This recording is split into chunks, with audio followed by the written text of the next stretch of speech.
Hello বন্ধুরা, গোপাল রান্নাঘর থেকে তোমাদের সাদর আমন্ত্রণ জানাচ্ছি। আবার হই হই করে চলে আসলো তো শীতকাল। তো শীতকালে খেয়ে বসে শুয়ে ঘুমিয়ে সব কিছুতেই আরাম। তো এখন উঠবে বাজারে হরেক রকম সবজি। তো আমরা বিভিন্ন রকম সবজি রান্না করব এবং দেখাবো। আর উঠবে হচ্ছে হরেক রকমের মাছ, যে মাছগুলোর মধ্যে অনেক চেনা মাছও রয়েছে, যে মাছের মধ্যে অনেক অচেনা মাছ রয়েছে। তো যে যেটা জানি আমরা সেটাই দেখাবো। তো আজকে তোমাদের কাছে আমি একটা এরকম ধরনেরই মাছ নিয়ে আসছি, যে মাছটা অনেকেই চেনো, অনেকেই চেনো না। সেটা হচ্ছে আলু দিয়ে ভাঙর মাছের ঝাল। এবার যদি তোমরা বলো যে বন্ধু ভাঙর মাছটা কোন মাছ, তো আমি কিছুক্ষণ বাদেই তোমাদের ভাঙর মাছের সাথে পরিচিত করছি। তার আগে বলি, শীতকালে কিন্তু মাছের স্বাদ বাড়ে, যে কোনো মাছের স্বাদ বাড়ে হচ্ছে শীতকালে। সুতরাং ঘুরিয়ে ঘুরিয়ে সব ধরনের মাছই খাও। যেটা ধরো রুই কাতলা তোমরা তো 12 মাস পাও, শীতকালে একটু ব্যতিক্রমী মাছ খাও। তো আমি নিয়ে এলাম হচ্ছে এবার ভাঙর মাছ। এই মাছটাকে বলে হচ্ছে ভাঙর মাছ। তো সেদিন বাজার থেকে মিস্টার বেশ কটি ভাঙর মাছ নিয়ে এসেছিল।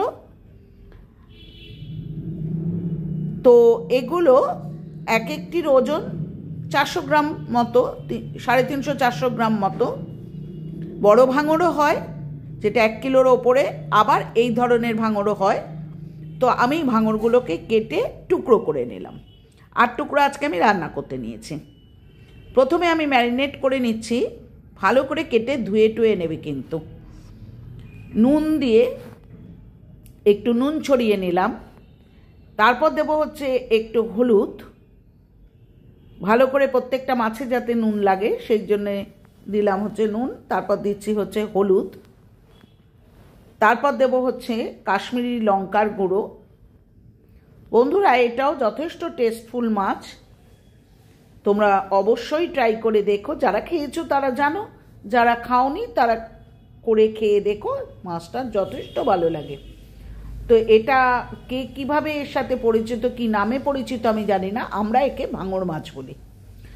এর উপরে একটু কাশ্মীরি লঙ্কার গুঁড়ো দিলাম।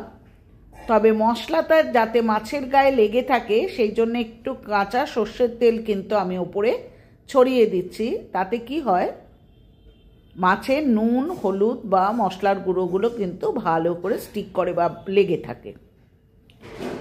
এবার আমি তো আগেই বললাম যে আলু দিয়ে আমি ঝাল বানাবো। তো তার জন্য আমি কি করছি, প্রথমে কড়াইতে বেশ 4 চামচের মতো তেল দিয়েছি। ঘষে ঘষে কিন্তু মাছটাকে খুব ভালো করে মশলা নুনে সর্ষের তেলে কিন্তু ভালো করে মাখিয়ে নেবে।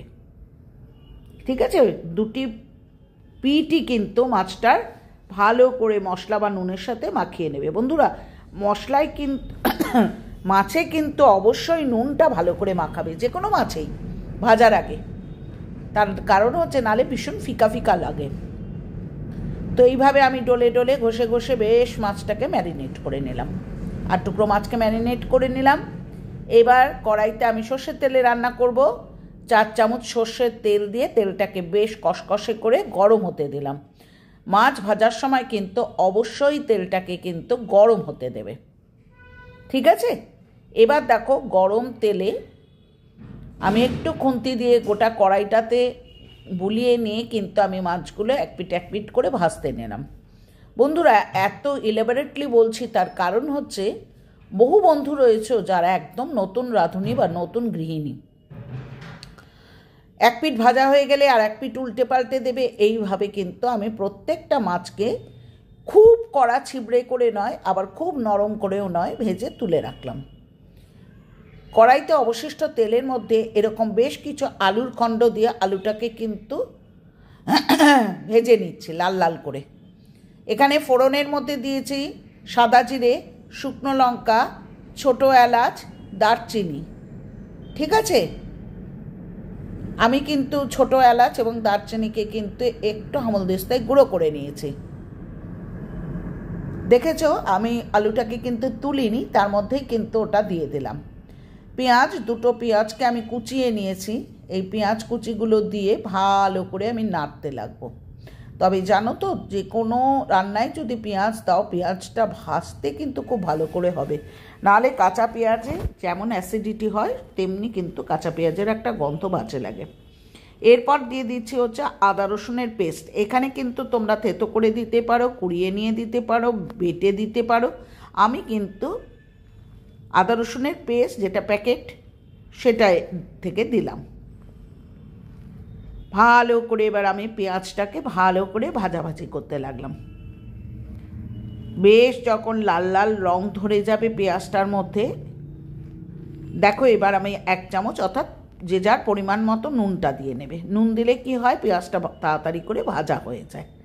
বেশ যখন ব্রাউন করে পেঁয়াজটা ভাজা হয়ে যাবে, দেখতে পাচ্ছ আমরা পেঁয়াজটাকে বেশ ভালো করে ভেজে নিলাম। পেঁয়াজটা একদম দেখো নরম হয়ে গেছে এবং ব্রাউন কালার হয়ে গেছে। তখন আমি 2টো টমেটো কুচিয়ে রেখেছি, আমি এখানে টমেটোর পেস্ট দিইনি, টমেটো কুচিয়ে রেখেছি, সেই টমেটোটা দিয়ে ভালো করে নাড়াচাড়া করতে লাগলাম।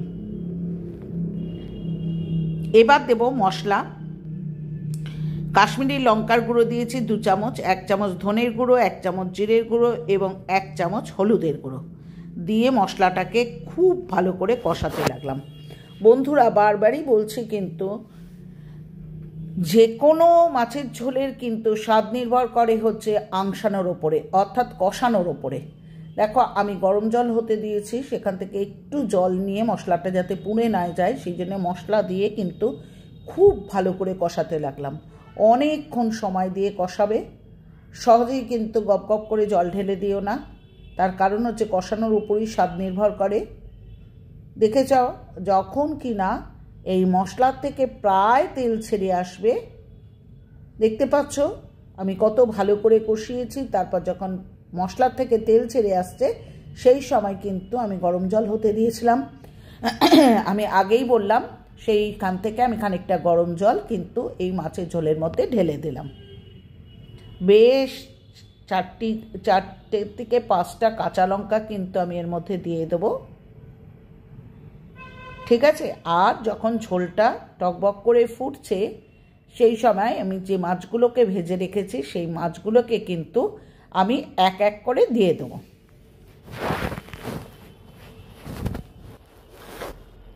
ঠিক আছে বন্ধুরা, দেখতেই পাচ্ছ। তবে আমি বেশি ঝোল রাখবো না, গায়ে মাখা করে নামাবো। তবে একটা কথা বলার, গলাটা একটু ডিস্টার্ব করছে, বলেছিলাম এই শরীরটা খুব একটা ভালো নেই, ক্ষমা করো তোমরা।